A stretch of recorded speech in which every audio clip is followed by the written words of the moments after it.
Discuss करेंगे? Penis के बारे में, बिकॉज ये हम लोग accessory associated sex organs discuss कर रहे हैं। तो सबसे पहले हमने स्क्रोटम डिस्कस कर लिया है। अब हम लोग डिस्कस करेंगे क्या? अब हम लोग डिस्कस करेंगे पेनिस। तो पेनिस क्या होता है? वो एक इंट्रोमिटेंट या पेनिट्रेटिंग ऑर्गन होता है। तो जब ये पेनिट्रेटिंग ऑर्गन होता है तो इसका मतलब क्या है? It can deposit the sperms inside the vagina of the female. Sir हाँ बोलिए। सर इसको कॉपुलेटिंग ऑर्गन भी बोल सकते हैं? बोल सकते हो। You can call it copulating organ. Okay, but problem क्या है? कॉपुलेशन ट्रू एंड फॉल्स होगा, तो फॉल्स कॉपुलेटरी ऑर्गन भी होता है ना, इसीलिए हम लोग उसको जनरली सर कॉपुलेटरी ऑर्गन नहीं बोलते हैं। Okay, okay sir. Because true हो या फॉल्स हो, कॉपुलेशन इज कॉपुलेशन। ओके, तो वही हमने डिटेल में इधर डिस्कस किया है। If penis is capable of depositing the sperms inside the vaginal canal, copulation is referred to as true, as seen in case of mammals, reptiles, क्योंकि reptiles के पास hemipenis होता है। But if there is no penetrating organ, okay, अगर penetrating organ नहीं है, the copulation is said to be false, as seen in case of amphibians and birds. ठीक है, but आपका जो फ्लाइटलेस बर्ड्स होता है उसमें पेनिस होता है, इसलिए उसमें कॉपुलेशन ट्रू होगा। तो हम लोग पहले जनरल पॉइंट पढ़ेंगे, फिर एक्सेप्शनल पॉइंट्स आप लोग खुद पढ़ो। हो गया? उसके बाद नेक्स्ट है कि अगर पेनिस जो है तो वो इरेक्शन नहीं कर पाता है, तो failure of erection is referred to as what? Erectile dysfunction disorder.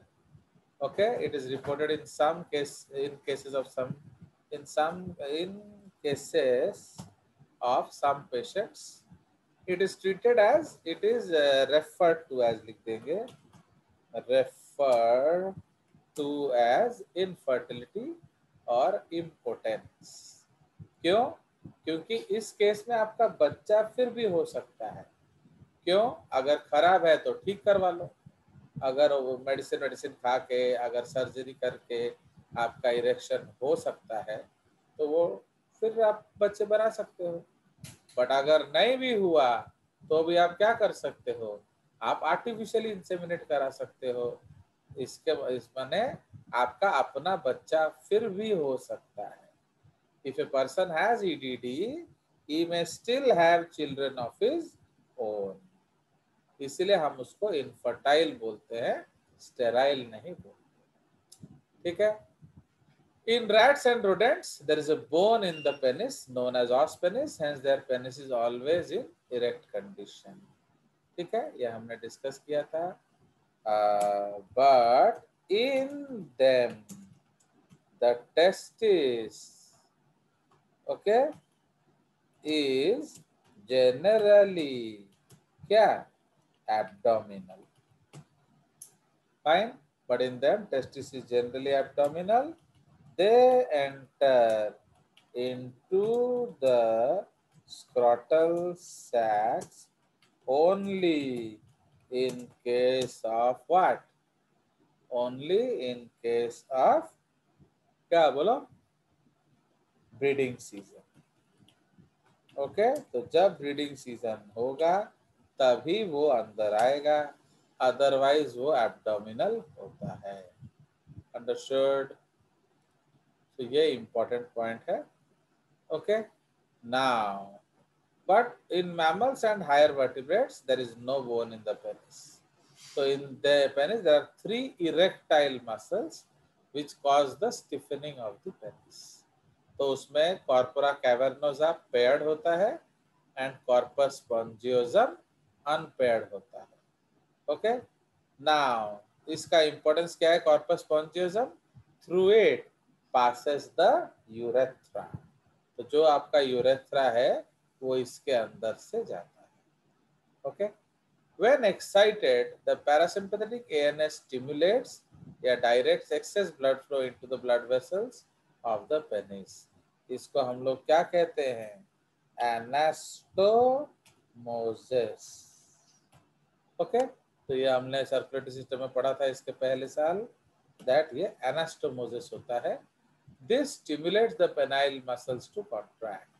This is the reason of the stiffening and lengthening of the penis. Okay, after ejaculation the blood flow is stopped, so the muscles relax. This makes the penis small and flaccid again. Okay, तो इसमें कोई doubt है तो पूछिए, फिर चलने तो चलेंगे आगे। Any doubts? No doubts? चलिए, तो अब चलते हैं आगे। तो अब देखिए, आप लोग ने डिमांड किया कि मैं इधर उधर का डायग्राम नहीं दूं, तो इसलिए मैं सिंपल आपको ब्लैक एंड व्हाइट डायग्राम दे रहा हूं। ओके, सो अब ये हमारा 3 ड्राइंग्स है। फाइन। सो अब सबसे पहले हम लोग इस ड्राइंग को देखेंगे। ये ड्राइंग आपको क्या दिखा रहा है? ओके, तो सपोज ये हम लोग एक लाइन ड्रॉ करेंगे। सो ये जो लाइन है, this line is called the pelvic diaphragm. समझ रहे हो? ये पेल्विक डायाफ्राम है। ठीक है, इसका मतलब जो है, आपका जो टेस्टिस है वो बिलो पेल्विक डायाफ्राम है, एंड जो प्रोस्टेट एंड एब्डोमिनल बाकी सब अबव डायाफ्राम है। ठीक है, अब आप यहाँ देख रहे हो कि what are you seeing, that the testis, तो ये आपका है वास डेफरेंस, है कि नहीं? तो वास डेफरेंस आपका टेस्टिस में था, स्क्रोटम में, फिर वहां से पेल्विक कैविटी में आया, फिर वहां से एब्डोमिनल कैविटी में आया। एंड जैसे ही एब्डोमिनल कैविटी में आया, उसने रिसीव किया किसको? सेमाइनल वेसिकल्स को। सेमाइनल वेसिकल को रिसीव करके वो बन जाता है इजैकुलेटरी डक्ट।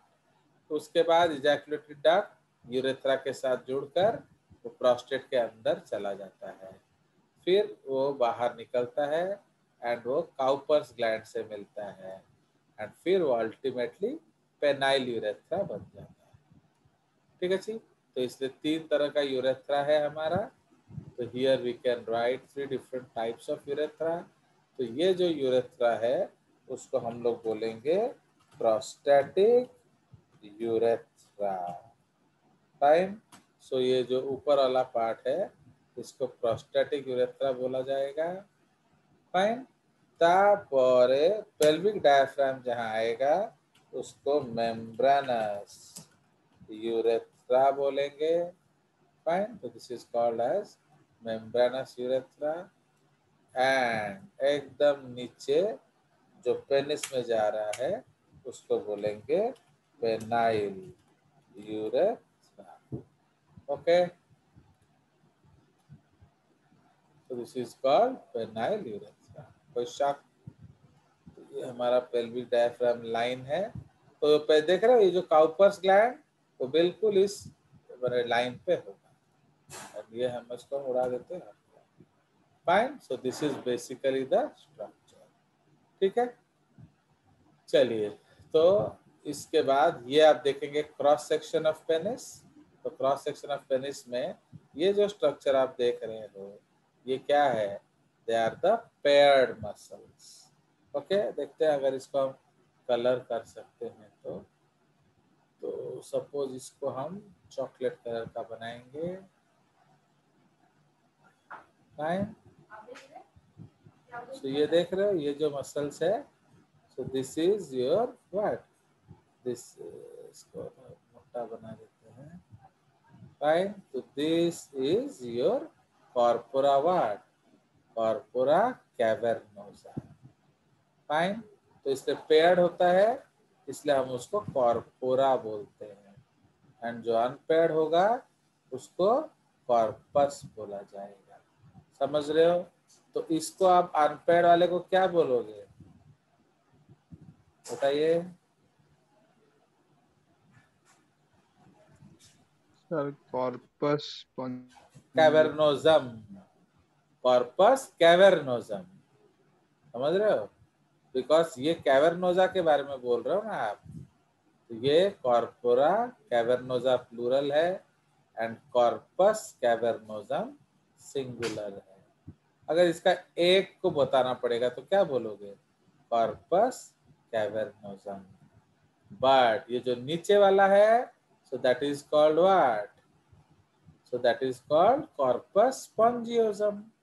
तो ये जो रेड वाला लाइन है कहाँ गया? दिखता नहीं है एक्चुअली। ये जो रेड वाला लाइन हमने बनाया, ये क्या है? So this is the penile urethra. उसके बाहर हम एक ब्लू वाला लाइन बना देंगे, थोड़ा मोटा, और मोटा बना देते हैं, एक ही बार में हो जाएगा। सो ये जो पार्ट है आपका, so this is called what? This is called corpus spongiosum. समझ रहे हो? तो इसको पेड़ में क्या बोलेंगे बताइए? इसको पेयर कंडीशन में क्या बोलेंगे? Sir corpora spongiosum. Very bad idiot. जब इसका पेयर होता ही नहीं है तो तुम कैसे बोलोगे? समझ आया? देख रहे हो जेजेस का फन? बोलो सुब्रत। Yes. अब जब इसका पेड़ होता ही नहीं है तो तुम कहां से बोल देगा? अपने आचार से ले आएगा। Understand? So this is the fun of जेजेस। फाइन। तो इसीलिए सिंस कावर्नोजा पेयर्ड है तो हम उसका अनपेयर्ड वर्जन बोल सकते हैं, बट स्पॉन्जियोजम का तो पेयर है ही नहीं ना, तो उसका आप कैसे बोल दोगे? तो दिस इज द कंसेप्ट। तो इसमें आर्टरीज जो है वो डीप होते हैं। फाइन। सो जो आर्टरीज है they are deep and veins are superficial. वो तो ऑलवेज द स्टोरी होता है। So this is called the deep artery, okay, and these are called superficial veins. Subcutaneous vein देख रहे हो, ये ऊपर ऊपर है, and artery पूरा deep घुसा हुआ है। इसको भी deep artery बोलेंगे, इसको भी deep artery बोलेंगे। फाइन। ये आपका corpora cavernosa हो गया। Fine. And this is the corpus spongiosum। आ गया मजा?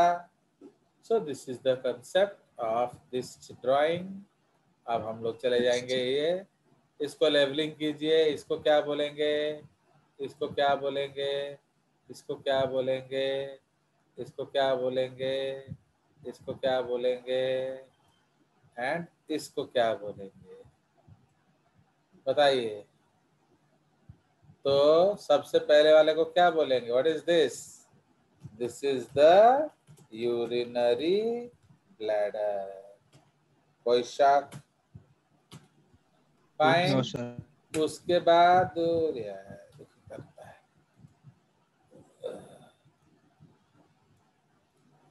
इसको नीचे चला देगा। चलो ये क्या है? So this is the seminal vesicles.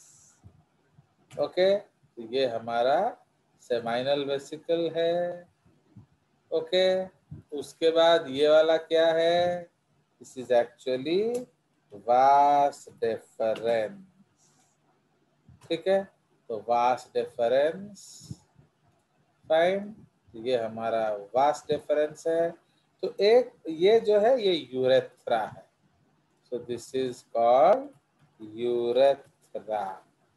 Okay, ये एक्चुअली ओनली यूरेथ्रा है, इसका अभी तक नामकरण नहीं हुआ है। फाइन। तो this is the urethra. But ये जो है ये क्या है? ये vas deferens after seminal vesicle है, तो इसको हम बोलेंगे इजैक्यूलेटोरी डक्ट। समझ रहे हो? तो इजैक्यूलेटरी डक्ट। तो वास डेफरेंस के में जब सेमाइनल वेसिकल ऐड हो जाएगा, ये इजैक्यूलेटरी डक्ट बोलेगा एंड ये खुलेगा यूरेथ्रा में। सो this is called the prostate. Okay, gland. Fine, ये प्रोस्टेट ग्लैंड है। एंड ये जो यूरेथ्रा है, सो अब हम उसको नाम दे सकते हैं, जैसे एक बार ये जुड़ गया दोनों, सो ये जो है ये आपका क्या हो जाएगा, so this is prostatic urethra. Okay, so ये एक बार उसमें मिल गया तो उसको कहेंगे prostatic urethra. Okay, so this part is called prostatic urethra. Fine. कोई शक इस डायग्राम में? No sir. चलिए, तो अब चलते हैं आगे। फाइन, तो ये हमारा ड्राइंग है, तो इसी चीज को हम आगे डिस्कस करेंगे। So penis helps in both urination as well as ejaculation. Okay, the common path is referred to as urethra. तो यूरिनेशन क्या होता है? 99.9999% है कि नहीं?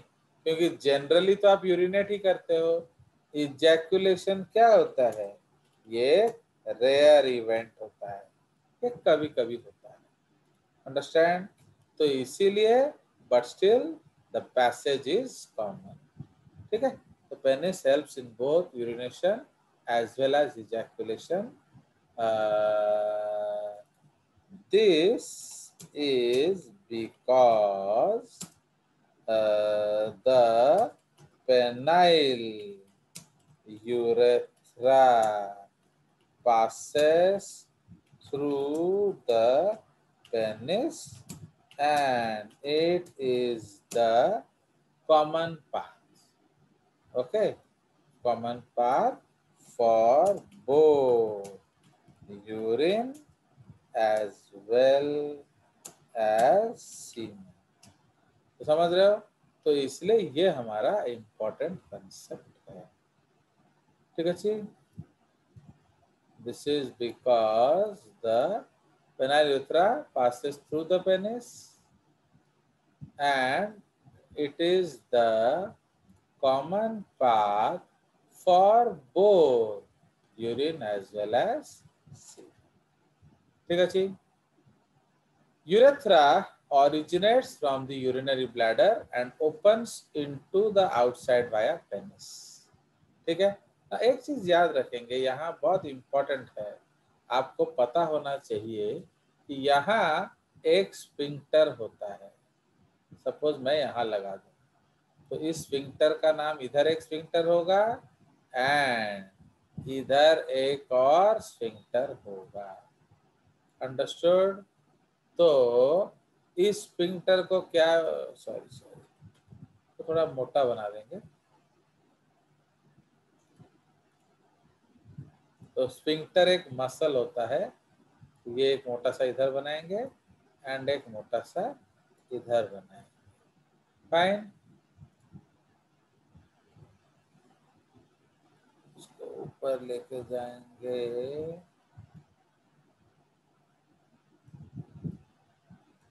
चलो, तो अब रहने दो, ज्यादा मोटा हो गया ना, थोड़ा और कम मोटा बनाएंगे, 1.5। तो यहाँ एक स्फिंक्टर होगा एंड इधर एक और स्फिंक्टर होगा। बल्ले बल्ले। नाउ तो इस स्फिंक्टर को हम क्या बोलेंगे? तो ये जो स्फिंक्टर का नाम क्या है एंड ये जो स्फिंक्टर का नाम क्या है, तो ये आपको याद रखना पड़ेगा। तो बताइए इस स्फिंक्टर का नाम क्या है?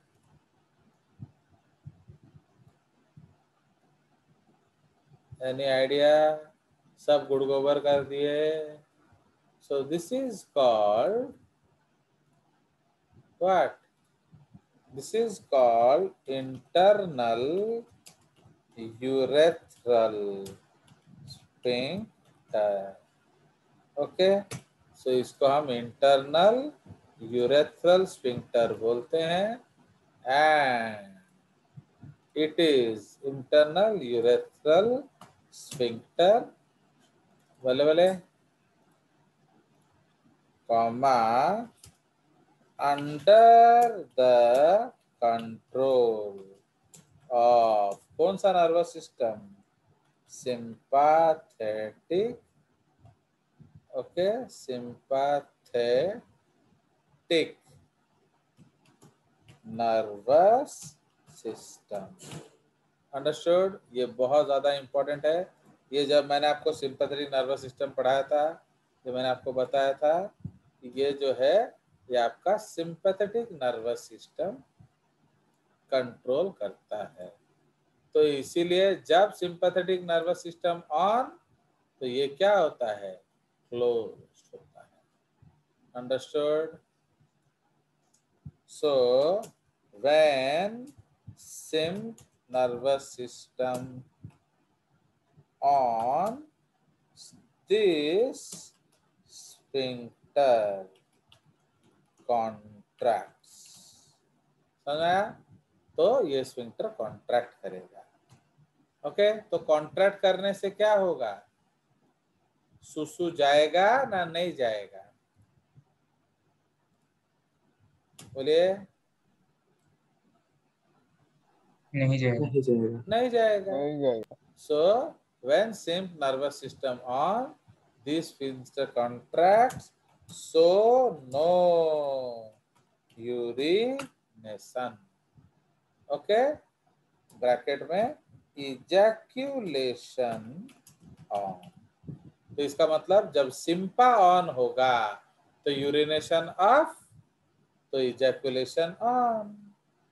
तो समझ रहे हो? उसी तरह से यहां क्या लिखेंगे? थोड़ा और ऊपर ले जाते हैं। ओके, एटी कौन लिखिबा? उसका उल्टा। तो ये क्या है? So this is called ejaculatory sphincter. Ejaculatory sphincter. Okay, तो this is under the control of कौन सा nervous system? Parasympathetic nervous system. तो when parasympathetic nervous system on, this sphincter contracts. So क्या? No ejaculation. ब्रैकेट में क्या लिखेंगे? Urination on. तो understood ये पॉइंट? तो ये है, Yes, sir. ये है जेसीआरटी पॉइंट्स माय डियर। तो बिकॉज यही आपका एग्जाम में आएगा, ये नहीं आएगा कि एस्ट्रल साइकिल क्या होता है। अंडरस्टैंड? तो this is what you have to understand. तो ये हमारा हो गया आपका प्रोस्टैटिक यूरेथ्रा। ठीक है, तो समझ में आया? तो इसीलिए देखो भगवान ने, since we have two opening, दो opening opens into single passage, तो हमने अलग अलग दरवाजा दिया है एंड अलग अलग क्या दिया है? आपका फिजियोलॉजी। इसलिए जब पैरासिम्पा ऑन होगा तो ejaculatory sphincter off under the control. तो व्हेन पैरासिम्पा nervous system on, this sphincter contracts, so कोई इजैकुलेशन नहीं होगा। तो इसलिए हम लोग इरेक्शन को क्या बोलते हैं? Parasympathetic physiology. तो इसलिए पैरासिम्पैथेटिक फिजियोलॉजी इरेक्शन होता है एंड सिंपैथेटिक फिजियोलॉजी में इजैकुलेशन होगा। ओके, कोई शक? बताइए। Yes. चलिए, ये लोग हिल जाते हैं। ओके, चलो, तो ये हमारा हो गया खत्म। फाइन। अरे यार, सब हिल जाएगा तो कैसे होगा? चलिए, तो अब आ जाएंगे हम लोग इधर, इसको पूरा उठाओ।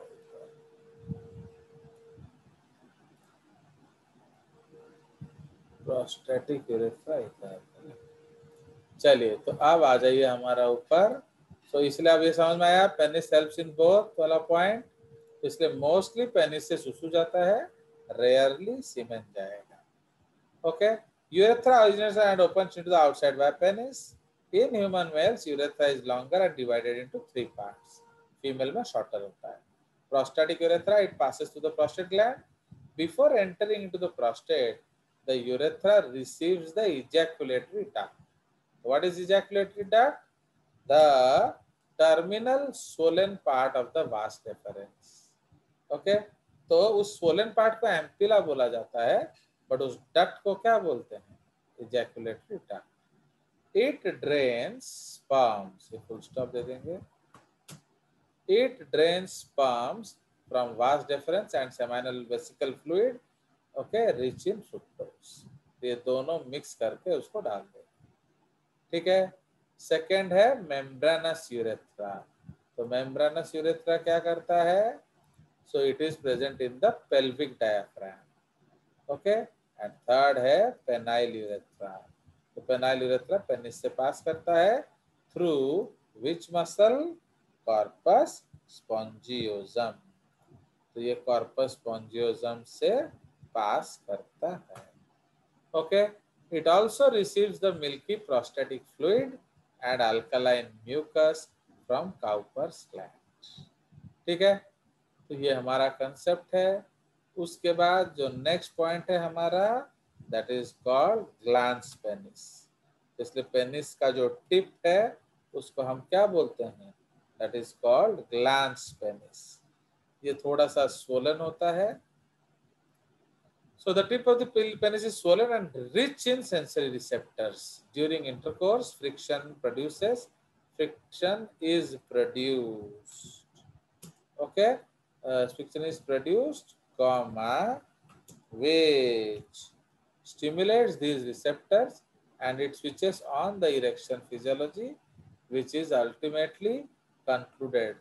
Okay, which switches on नहीं लिखेंगे, which maintains लिख देंगे ना, which maintains, क्योंकि ऑलरेडी इरेक्शन है, maintains the erection physiology, which is ultimately concluded with ejaculation of semen.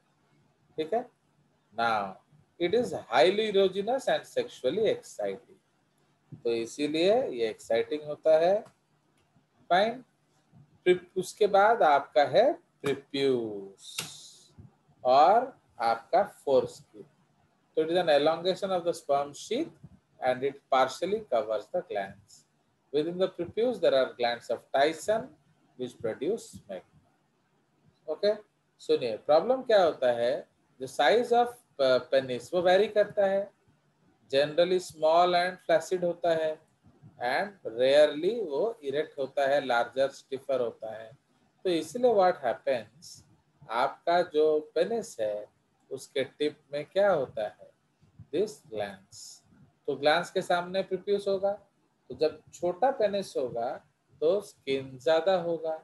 जब इरेक्ट पेनिस होगा तो स्किन नहीं होगा.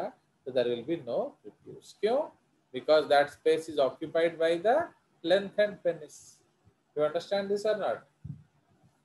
तो इसी तरह से नाउ, तो इसी को अब हम लोग नेक्स्ट पॉइंट डिस्कस करेंगे, मेल एसोसिएटेड सेक्स ग्लैंड्स. ठीक है. अब हम सेक्स ग्लैंड्स को डिस्कस करेंगे. तो ये जो डिस्कस ग्लैंड्स है, we have 3 set of glands. Seminal vesicle paired होता है, प्रोस्टेट ग्लैंड सिंगल होता है एंड काउपर्स ग्लैंड भी पेयर्ड होता है. ओके. तो इसलिए सेमाइनल वेसिकल्स क्या करते हैं? They contribute 70% to semen and secretion is rich in fructose which serves as energy fuel for the sperm cell. ठीक है. इसीलिए हम कहते हैं it nourishes the sperms. Fine. तो इसीलिए नरिशमेंट कौन देगा? भाई स्पर्म जो काम करेगा उसके लिए आपको देना पड़ेगा कि नहीं खाना पीना. तो that is given by the seminal vesicles. Please remember, बहुत कंफ्यूजन होता है बच्चों को seminal vesicles and seminiferous tubules में, तो उसको थोड़ा ध्यान देंगे. Fine. Now we will continue this lecture later on. तो अब आपको